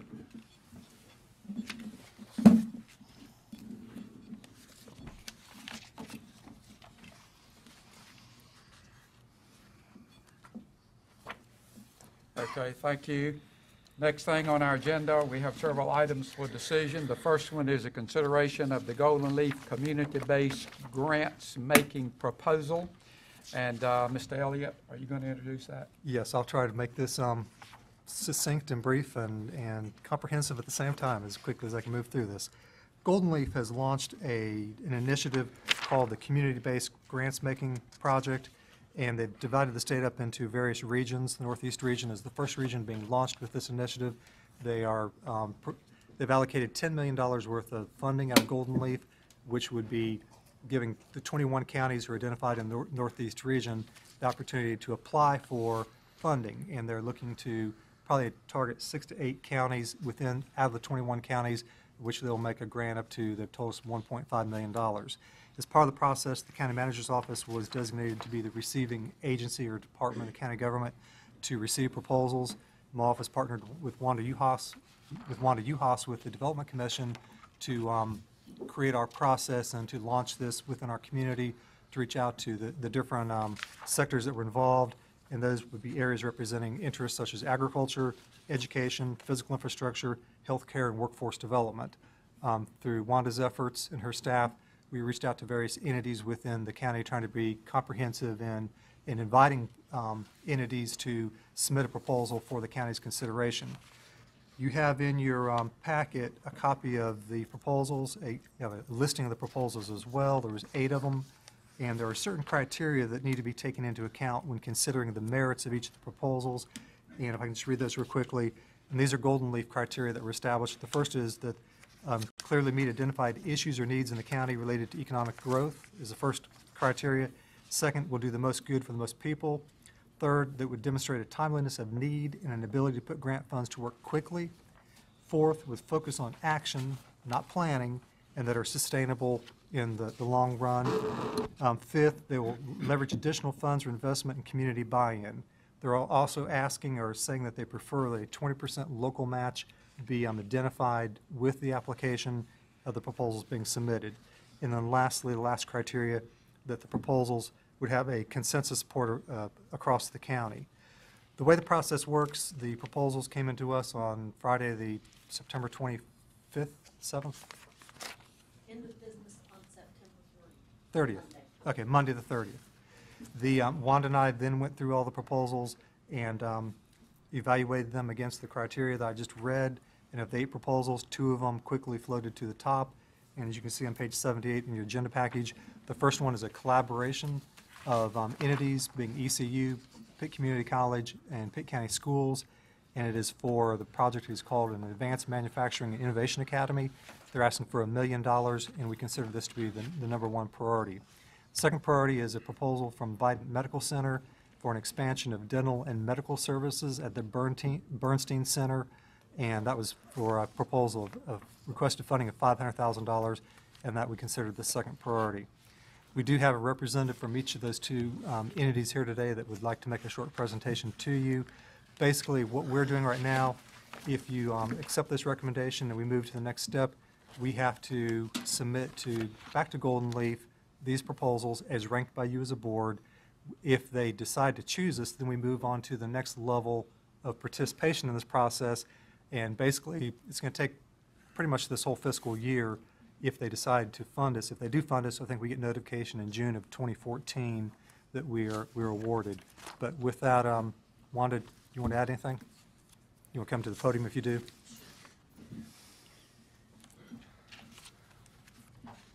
In looking at these projects, these are the 2 that we really feel have the most impact on a large number of people. They're ready to go, and they are areas of concern in the county that were areas of concern before these organizations developed a project, if that makes sense. And as far as we can tell, with the one that we saw as our first priority, the education-based one, that this sets a precedent. We don't know of any place else in the state where we have what is basically K-16, that we have our public schools, our community college, and our university all looking at workforce development, at creating an in-school academy that parallels our existing health sciences academy and really moves us pretty far, pretty fast. And I think most of you are familiar with the Bernstein Clinic. Healthcare and dental care, and we have a wonderful school of medicine. We have Vidant Medical, that those organizations and the services they deliver are of vital importance, and that too is economic development. Having that healthy workforce is a key issue for us. So we really felt very strongly about both projects. Yeah. So we have Ted Morris here today representing the collaboration. And then we also have, for the second project, Joel Butler, I believe, is going to speak on the second one. Or, May I ask a question about place of one? One, have you got Greene County involved in the Bernstein Center? But they're old now. Greene County will reap some benefits from this, but because Greene County is not in the northeastern region, Oh, the that's not in ours. It's not in the northeastern prosperity zone, so we can't put them on our application in that way. However, as far as the services, those will have a regional impact. Yeah. So, I yes, was saying may I ask another question, Mr. Chairman? This fund, they don't consider where tobacco was grown at the beginning. It was going to be spent in certain counties that had the greatest loss in the tobacco industry. That's not even considered now anymore. I don't understand that. It came, in other words, Pitt County was the biggest, we had hundreds, almost 1,000 tobacco farmers. Now, you know how many we got? Where's Mitch at? I think it's 18, 16, something like that, in Pitt County. Did you know that? This particular grant program replaces one that was strictly for Tier 1 counties, regardless of tobacco production. It was strictly for Tier 1 counties. That did not have the impact that they had hoped it would have. Yeah. Right. So this one it's a new program, and they are launching it, the pilot, in the northeastern region. I think we need to bring out, if at all possible, like Greene County, that if you go by there when it's open, there are really many cars, and they serve many needed people. And I believe that would be a plus for us. Yes, sir. That's all I have to say, Mr. Chairman. Very good, thank you. Ms. Ward, did you have a question? Well, I didn't know that we were going to have presentations. I was going to make a motion that we accept this proposal, but I can wait. Okay, you can make a motion. I'll make that We got a motion. motion in a second. We've had the information. I want everyone to know that and have Yeah, looked we at know it about it. and read it, and I think it's a good proposal. Would you still like to speak? In consideration of your time, I'll. Very good. Jimmy. Mr. Butler, would you like to speak? No, sir. Okay, thank you. Mr. Colson. And I'm glad you all read the material, you know what we're doing. That's right. Thank you very much. Thank you. Where do the $300,000 in matching funds come from? Ted, can you do In our this? case for the Advanced Manufacturing and Podium. Innovation Academy, Speak up. that will come from much of the cash and in-kind expenditures we already expend on these programs. This partnership is a consortium of the three entities listed. Each of us has been forging and testing programmatic elements that already exist, that are already funded on an ongoing basis. This program is to link all those together into a continuum from education to workforce. Thank you. Can we ask? It's good. Tom, you want Biden to answer some question? And if, Do you want to answer that question also? Is that what we're saying? Yes, thank you. The match for the Bernstein project would be from Vidant and from Access East, which is independent nonprofit, but is highly represented by Vidant, Bernstein, and ECU and private physicians. And okay. Thank you. I think it's a good thing, and I'm a conservative too. Oh, yeah. We're getting our money's worth. Any further questions or comments? We've had a motion and a second, so let's vote, please. I think we had a deadline of October the 15th Yeah. to get this in. We do. It's And gotta be it's going to fast. take a year to get it all I would, processed through, so thank you. I would also like to recognize our new superintendent of public schools. You're still new to us anyway, We appreciate you being with us today, Dr. Linker. I don't think you've officially come to our meeting and been officially introduced.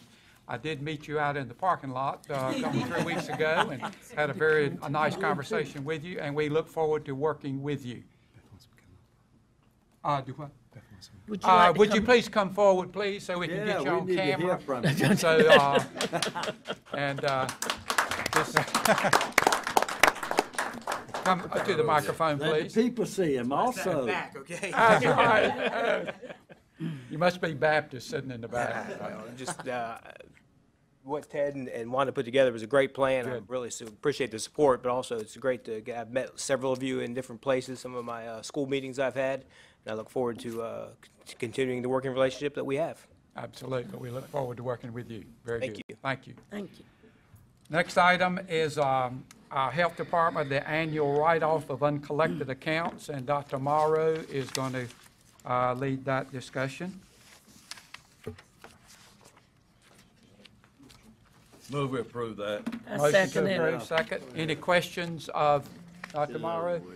This is an annual thing. We do it every year. These are debts that you've already had no activity on for 2 years, so it's the appropriate thing. Correct, and we'll continue to try to collect those through the North Carolina Debt Set-Off as long as we can. Any questions? I will just point out, before we write those off, we will submit those to the Debt Set-Off Clearinghouse to try that, one final time to get them. So even though you approve the write-off today, we will not actually write them off until 4 or 5 months from now. Okay, very good. Thank you. Let's vote.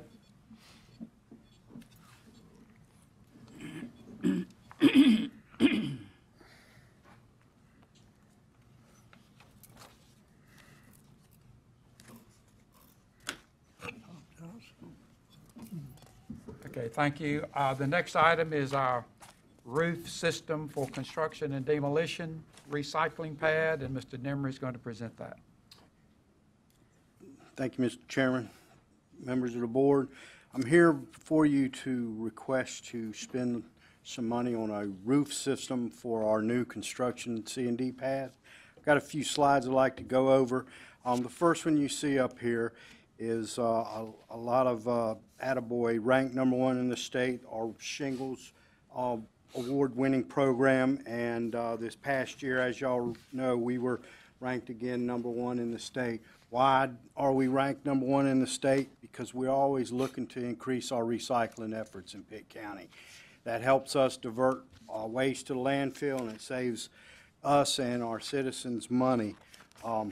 With this, we believe the construction pad will make us move forward with that and remove more items from the landfill.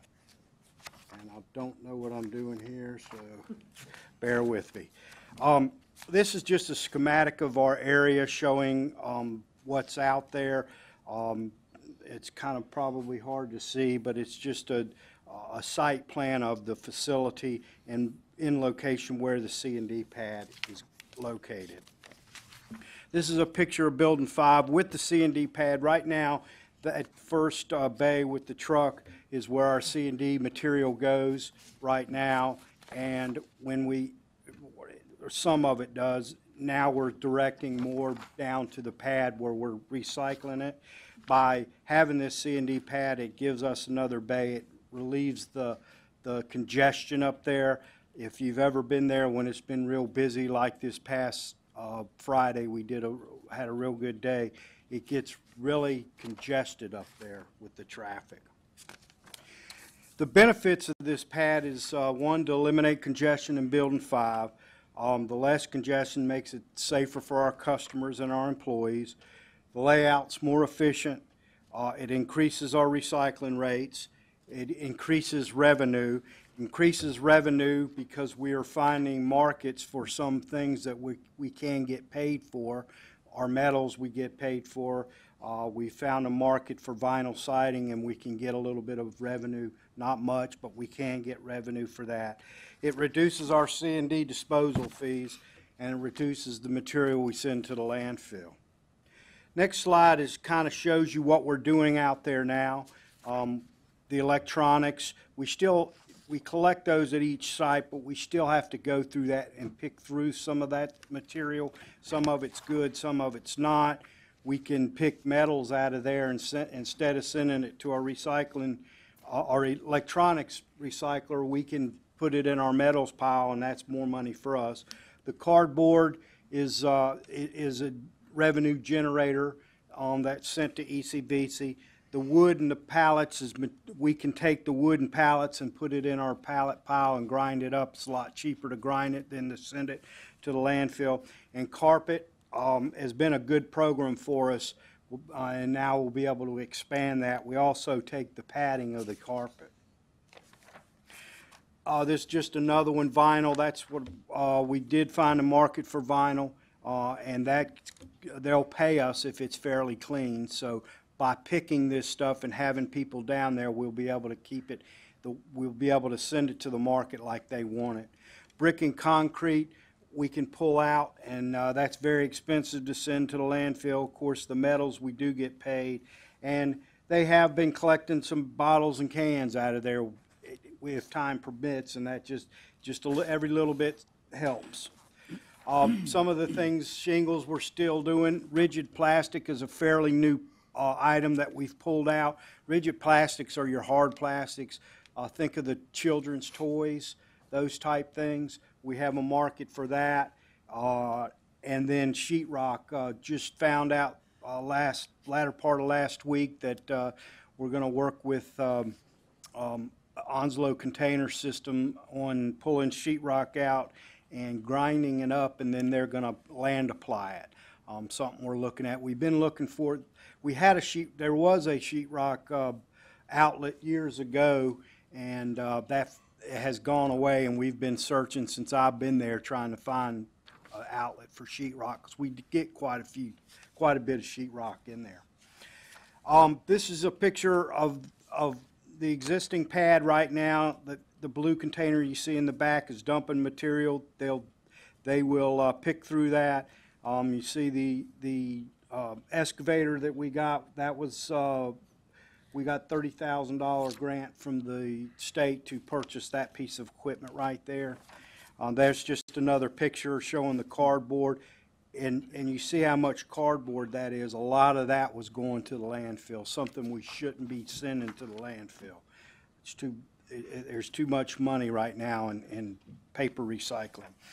The next picture is just an overview looking down at the site, and as you can see, there's not a roof over it, and the state kind of frowns on us. If it starts to rain, we're not really supposed to work and pick through that, and that's, of course, one of the reasons why I'm here to ask for a roof, so we can do it at all times. This is just, next picture is just a picture of, if you were out at our program in May, you remember seeing these, the rack was there. We have since moved the rack across, and it is out of our way, but we use this to tarp trailers. The next one is an estimated cost. Working with the engineering department and a local builder, we came up with a good estimate of the roof. The roof is going to be it's going to be open on three sides with one wall on the back end. The building is approximately 144 feet by 170 feet. We will put 400 amp service. Scott was talking a little bit about a sprinkler system earlier on a building. We tried to not have the sprinkler system there, but it appears that we are going to be required by building code to put a sprinkler system there. We will need to do some more concrete on the floor. On the ground, we've got some concrete, but we'll need to expand it. Total estimated cost is $558,000. Of course, hopefully, I'm hoping this will go down when we actively go out to bids, if you allow us to. These were just, cost estimates with one contractor. The next one is savings that this would do. This is based on last year's tons we sent to the C&D landfill of 20,449 tons. If we were to reduce pull out 25% of that, we could pay for the building in 4 years on a savings of about $145,000 a year. 35%, a 3-year return on our investment, and my goal is to do 50%, and that would be done in a 2-year investment. Just to give you something real quick, we're keeping track of what we're pulling out now, and we're not doing as much as I want us to. We're learning, I guess, and we're trying to take it slow. But we've pulled out, and on my abstract I had 30%. Well, I looked at the numbers this morning. We're up to 40%. That's 40% of the material we've sent to the C&D pad. That's not 40% of our C&D. And we've been picky on which material we're sending down there right now. We're not sending everything there right now. So the program's working out good, and I think it will continue to work out good. And I would like to, I'm asking if you would allow us to prepare bid specs and send out the bid to build this roof. The money would come from the Solid Waste Enterprise fund balance. We definitely have the money in there, and that's why I'm here. And I'll be glad to answer any questions. I second the motion. Motion to approve, and a second. Let me ask one question. Yes, sir. In the breakdown of your estimated cost, I don't see the excavator there. Has that already been purchased? That's already been purchased and That's paid for. taken care of? Yes, sir. My second question is, you said some of these funds would come from grants. Is some of that 588 going to be from grants? No, sir, because we're not in the grant cycle. Fine, okay, very good, thank you. We have a motion and a second. Any further questions? Let's vote. Well, I'd say it's a good investment. Anytime you can get your return back in 4 years, and of course, this would be better than that, it's a good investment. I agree. Next item is social services, request for overtime money from contingency fund, and Mr. Perry is going to present that. Will we approve that? I believe we covered that this morning. Yes, I second that motion, Mr. Chairman. Okay, we have a motion and a second, Mr. Colson. Mr. Perry, you may want to come forward.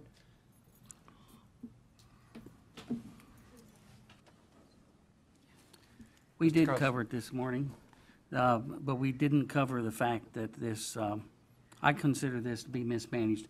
This was entirely foreseeable. For them to go and argue about the NC Fast entering the stuff into the system, that is apples. The fact is they have known that they needed to cross-train their people for years, and they did nothing.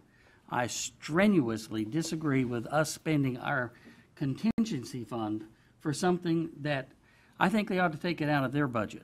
Their budget's over $336 million, isn't that correct? Yes, sir. That's more than 50% of ours. I say they look inside of their budget and they cover their own problems, not us. Commissioner James? I'm on the board, and I represent, of course, all of Pitt County. If I work somebody overtime, I expect to pay those people. And we're telling them to get out here, you're going to work whether you like it or not, and that's about what it boils down to. You're going to meet these obligations that the state has required, and you better do it. They have to hire a babysitter. They've got all of these extra things they've got to spend. And I think that we as commissioners, we need to pay our bills. And this is a bill. We pay other people overtime. Let's face it. It's not just social services, but this was brought upon these employees without them really knowing anything about it. And I would think we would be shirking our duty as commissioners if we do not go ahead and pay them for this little overtime. And remember, the state is paying what percent in the federal government? 50% half on average. Yes. So we're not, the taxpayers is not paying this, all of it. And I hope that you will support the employees. Okay. I really do. Commissioner Webb? If we don't approve this, what will happen to the time? Will it be converted to comp time, or will it be actually paid out of a different budget? No, it'd be comp time. Okay. But in light of that, then, I agree with Commissioner Colson. However, the workers have really put in the time, and I think that comp time, a lot of time, ends up getting banked for indefinite periods of time. I think that I'll support this to go ahead and pay the workers that did the work. Okay. Commissioner McLaughlin? Thank you, Mr. Chairman. I think that because of the workers working so diligently on the weekends, and the morale is very low, and to boost that morale, I think, again, that we should pay them for what they've done. They worked it, and they should be able to reap the benefits. So I think that I certainly approve this motion. Thank you. Mr. Manager, you have a comment? Just wanted to add just a quick comment, the fact that any of these dollars paid out will not be for management or supervisors, just for the line staff. The management supervisors are exempt employees who do not earn comp time. So these are the line staff who are being paid. Okay. It would be just, Mr. Chairman, for the workers, those that are out there in the field. Mr. Chairman, Yes. the only other thing I'd like to say is we've given them over $9 million already. As far as I know, there are no strings attached to the money that we give them. We gave them over $9 million. That's something like 8.5 cents on our ad valorem tax. 8.5 cents. That's 12% of our ad valorem dollars. And okay, it's not enough. Come on. They can't reach into $336 million and find something to cover what they created by not looking at what they really needed to do? Any Thank you. further questions or comments? We've had a motion and a second. We shall vote.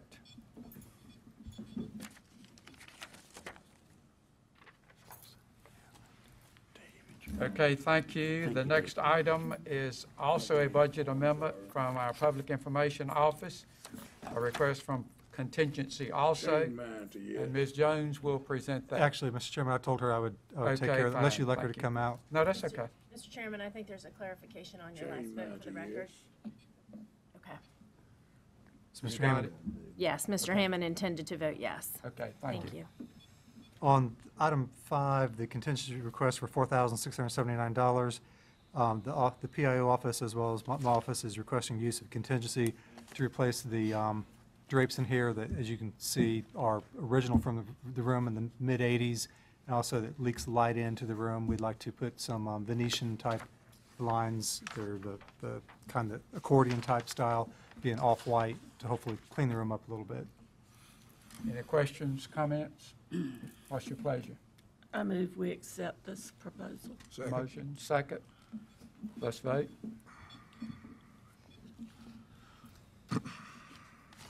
Thank you. The next item is an appointment to the chairman of the Pitt Greenville Convention and Visitors Authority. You see the names listed there on page 164. What's your pleasure? Mr. Chairman, I nominate J.J. McLam. Very good. Any additional nominations? Move the nomination closed, Mr. Chairman. Okay, very good. Let's vote. Thank you. Next item, we have 2 appointments to our planning board. You see that there are 7 applicants, and I know that 2 of them are no longer qualified. Well, they're qualified, but one of them just doesn't want to serve. And Joseph Allen has moved to Watauga County, and he's serving on the planning board in Watauga County. Ricky Hines, I talked with him. He is his plate is full right now, and he does not want to serve. So hopefully some of you have looked at some of the other applicants, and Mr. Chairman, entertain a motion. Yes. I would nominate Hines Aaron. Hines Aaron has been nominated. Let's go on and vote on him, and then I'll see if you have anyone else, because we need 2. Okay, thank you. Are there any additional nominations? Well, I'm sorry, Beth. I'd like to nominate, was Joseph Allen one that? He said has moved. He has cannot moved? serve. Okay. He was honored that I'm we not- would consider him, but he's moved to Watauga County. Phyllis Ross, I know her. She's the only other one that I know, and we need a woman on there, really, if you get right down to it. So I'll nominate her. That is fine. I don't think there's a rule against it, but you know, her husband's on that board. Oh, yeah, well, I withdraw then. Don't need but one of them. No, I'm sorry. Could I make a motion that we defer to the next meeting? That's right. For And we'll- this I'll get you second one. But I nomination? don't Can we think- do okay. that? Can Yes. we re-advertise at this? Yes, I think Yeah, we do need to please. re-advertise. I second that motion if you'll make it. Okay. Yeah. Okay. We okay, Madam Attorney? Yes. Okay. You've heard the motion that we re-advertise and look at this again at our next meeting. All in favor of that, please vote. I got some of my ear, sir, so I can. David? David? Okay, thank you. We do have a closed session. And Madam Attorney, can you take us into closed session, please? Yes, Mr. Chairman, it's been suggested that this board go into closed session pursuant to North Carolina General Statute 143-318.11A3 to consult with an attorney employed by the public body in order to preserve the attorney-client privilege between the attorney and the public body, which privilege is hereby acknowledged, and also under 143-318.11A1 to prevent the disclosure of confidential information or information that is privileged or confidential pursuant to the laws of this state or the United States and not considered a public record within the meaning of Chapter 132 of the general statutes. Thank you. We will take a 5-minute break, and when we come back in, we will have our closed session.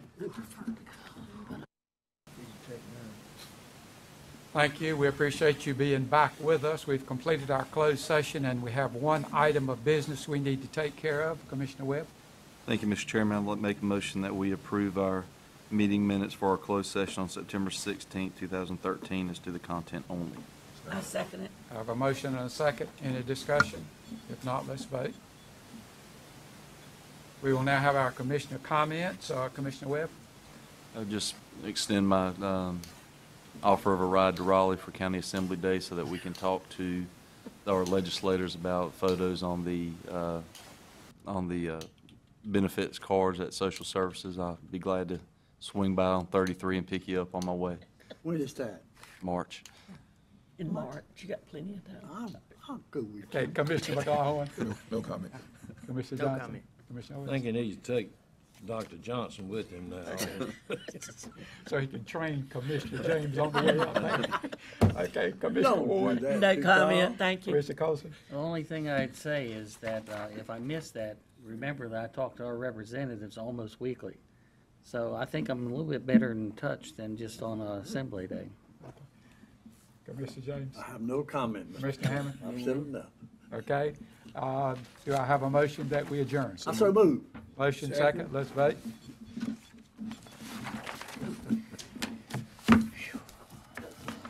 It's been a long one. Oh, I did, but it didn't like me. It didn't.